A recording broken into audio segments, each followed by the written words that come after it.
امروز ساعت 6:30 صبح همراه کودک درونم بیدار شدم. فکر کنین دیگه تا آخر روز چی گذشت به من. صبح با یه هیجان خاصی از خواب بیدار شدم. انگار اول مهر واسه منه و باید برم مدرسه. دقیقا همون حس و حال خوب و نوستالژیکو داشتم و هوای یه ذره خنک شده ی تهران و هوای فرش و کریسپ و تمیز و یه ذره سرده باعث شد که جوگیر بشم و بخوام برم ورزش کنم.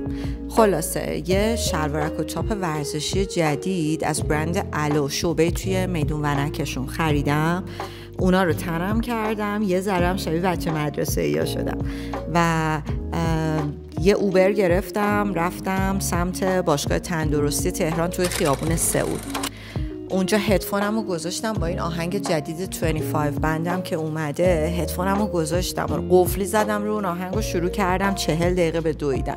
تو مسیر کوروش و نازنین و دوستای دیگر رو هم دیدم که اونا هم صبح اول وقت اومده بودن بدون و یکم نرمش کردیم با هم دیگه و کلی انرژی گرفتم.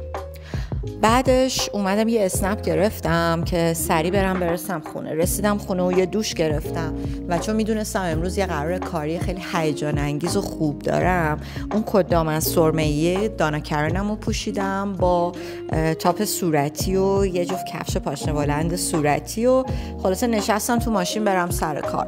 راستی اینجا هم گفتم ماشین یادم افتاد، باید ماشینمو برای سرویس 5000 کیلومترش ببرم نمایندگی کادیلاک. من معمولا میبرم اون نمایندگی کادیلاکی که توی نیاورونه.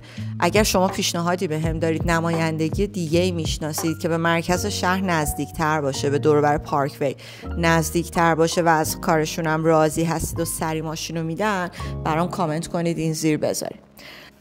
توی مسیرم که داشتم میرفتم از استارباکس توی پارک وی از درایو ترو یه دونه کافه لاته گرفتم و خلاصه رفتم سریع رسیدم به شرکت دیدم نه، مثل این جو اول مهری فقط مال من نیست، حال و هواشو همه بچهای تیم گرفته بودن و یه جوری هنگوور بودن انگار. خلاصه ساعت 8:30 بود. منم گفتم باشه یه نیم ساعتی با هم دیگه صبحانه بخوریم و بعد بریم سراغ کار و جاتون خالی. صبحانه هم حلیم سفارش دادیم خوردیم. بعد دیگه سریع جو یکم جدی کردم که هممون برگردیم سر کار، چون کلی کار داشتیم و باید مجله این شماره رو برای 5 روز دیگه ببندیم که بره زیر چاپ. آخه ما همیشه شماره های ووگ توی سراسر دنیا همه همزمان با هم دیگه باید چاپ بشن و توی بازار پخش بشن و خب تیم ما هم کار خیلی زیادی داشت. امروز روزی بود که من باید استوری روی کاور رو میبستم، بنابراین نشستم با یکی از بچه‌های تیم عکس‌ها و اینا رو انتخاب کردیم و یکی دوتا ادیت ریز داشت، ادیتاشو زدیم. بعد کپشن کاور رو در آوردم با نازنین و بعدش هم دیگه چند تا پروژه عکاسی دیگر رو هم برای داستانهای دیگه‌مون با هم دیگه مرور کردیم و یه چیزی حدود 30-40 تا عکس رو ادیت کردیم و از توش استوریای اصلیمون رو انتخاب کردیم. بعد از اون یک جلسه آنلاین داشتم با ادیتور ووگ نیویورک و پاریس. ما معمولاً شعبه های بزرگ ووگ، برنچ های بزرگ میشینیم با هم دیگه آخر هر ماه یه جلسه میذاریم که استوری بین المللی ماه بعد رو مشخص بکنیم.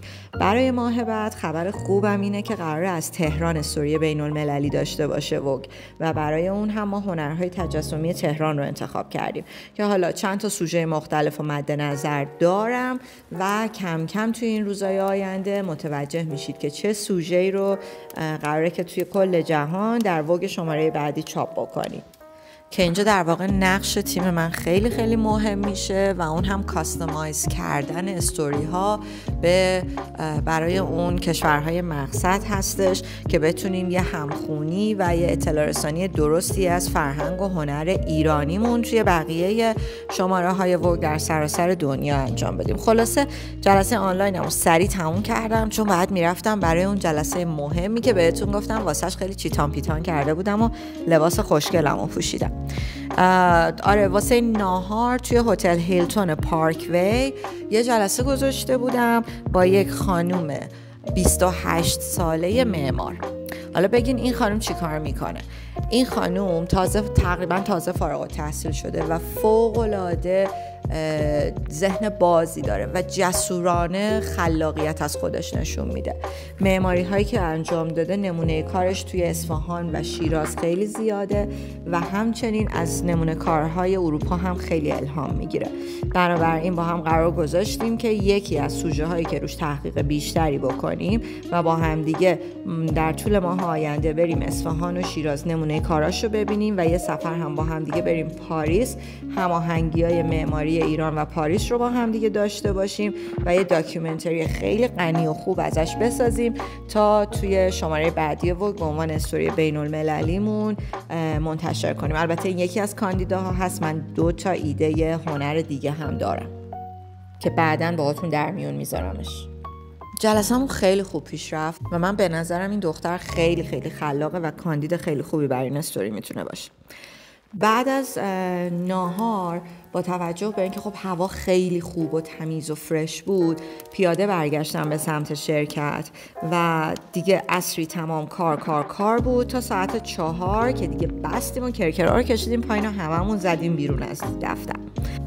توی مسیر برگشت به خونه اول زنگ زدم به فرزاد که بهش بگم امشب برای کنسرت اد شیرن توی هتل اسپیناز بولوار کشاورز ساعت 9 2 تا بلیت VIP گرفته بودم. میخواستم راستش سورپرایزش کنم. خلاصه تو مسیر برگشتم رفتم یه عطاری، عرق بیدمشک و عرق نسترنم تموم شده بود. من معمولا توی دیتاکس هایی که میخورم عرقای ایرانی هم میریزم، خیلی هم عطر و بوی فوق‌العاده‌ای بهش میده، هم خاصیت خیلی زیادی داره. اون دوتا رو هم گرفتم و ریشارژ کردم برای خودم و سریع رفتم سمت خونه. رفتم خونه دیدم فرزاد دوش گرفته و تقریبا آماده است که بریم و البته تم پاییزیرم رعایت کرده بود. یک تیشرت جدید از کانیراش خریده بود، اونو پوشید. خب من دیدم اونم تیشرتش تقریبا سبز پاییزیه، یشمیطور بود. من هم گفتم اوکی، منم شلوار جینی که از برنچ لیوایس توی میدون ولیعصر خریده بودم اون رو پوشیدم با تیشرت سبز خودم و هر دومون آماده شدیم که بریم به سمت هتل اسپیناز. چون میدونستم ترافیک و جای پارک دور و بر هتل خیلی سخت پیدا خواهد شد، تصمیم گرفتیم که با ماشین نریم و به جاش گفتیم که یه تاکسی اینترنتی بگیریم. هر کدومو که سرچ کردم دیدم اوبر که اصلا دور و برم نبود. خوشبختانه کریم بهم یه دونه راننده داد و خلاصه از کریم تاکسی گرفتیم و رفتیم سمت هتل اسپیناز. وقتی که رسیدیم هتل اسپیناز جمعیت خیلی خیلی زیادی اونجا جمع شده بودن.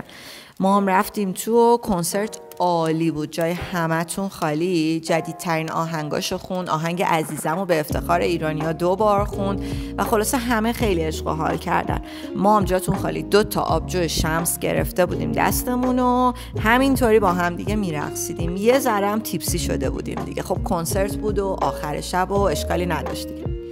بعد از کنسرتم گفتم از آسمون پرستاره تهران و هوای مطبوع پاییزی لذت ببریم. پیاده رو افتادیم تا سر عباس‌آباد اومدیم. سر عباس‌آباد ساعت‌های تقریباً 12:30 شب بود. دیدم چقدر شلوغه و دلیلش هم این بستنی فروشی جدید ایتالیایی که تازه اومده تهران و شعبه‌های متعددی باز کرده بود. ببین فالوده شیرازی ما رو با بستنی لیمویی ایتالیایی میکس کرده بود و میکس خیلی خیلی عالی شده بود و مردم صف کشیده بودن برای گرفتنش. خب منم طبیعتاً عاشق بستنی و شیرینیجات. ما هم 2 تا بستنی گرفتیم جاتون خالی و همینطوری خوشخوشان با فرزاد را افتادیم اومدیم سمت خونه. به خونه که رسیدم دیگه واقعا آشولاش بودیم. قبل از خواب برنامه فردامو توی گوگل شیت آپدیت کردم و 1-2 تا هم تسکای خیلی خیلی مهمی بود که با توجه به اینکه احتمالاً خودم صبح دیر میرم شرکت اتوماتش کردم که فردا تیم آپدیت باشن تا من نرسیدم کارها شروع شده باشه. تا فردا، خدافظ.